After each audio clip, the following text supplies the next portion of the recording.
Kita beralih ke informasi lainnya pemirsa. Calon Gubernur Sumatera Selatan Herman Deru terus melakukan kunjungan ke masyarakat. Kali ini Herman Deru menghadiri acara peringatan ulang tahun Dewa Hin Chun Chin Sien. Ribuan warga Tionghoa menghadiri peringatan ulang tahun Dewa Hin Chun Chin Sien di Kelenteng Ching Hong Tong Sok Permai Kebun Sayur Palembang.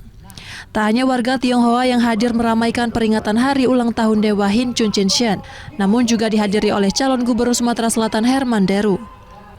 Di malam penuh keakraban itu pun Herman Deru menyempatkan memberikan sambutan terima kasih kepada warga Tionghoa yang telah mengundangnya dalam peringatan ulang tahun Dewi Hin Chun Chin Sien, dan dirinya pun melantunkan sebuah lagu.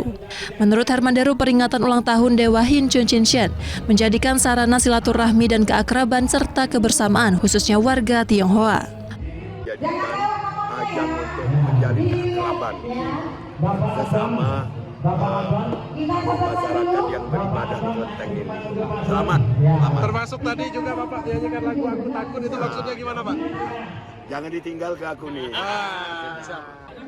Panitia peringatan ulang tahun Dewa Hin Chun Chin Sien menuturkan, kegiatan ini dihadiri ribuan masyarakat Tionghoa dengan tujuan menjalin kebersamaan dan meminta doa keselamatan serta kesehatan, dan rutin dilaksanakan setiap 8 bulan Imlek menurut kalender Imlek. Warga yang hadir pun tak luput mengabadikan momen dengan bersuah foto bersama calon Gubernur Sumatera Selatan Herman Deru. Dari Palembang, Yudo Handoko, iNews melaporkan.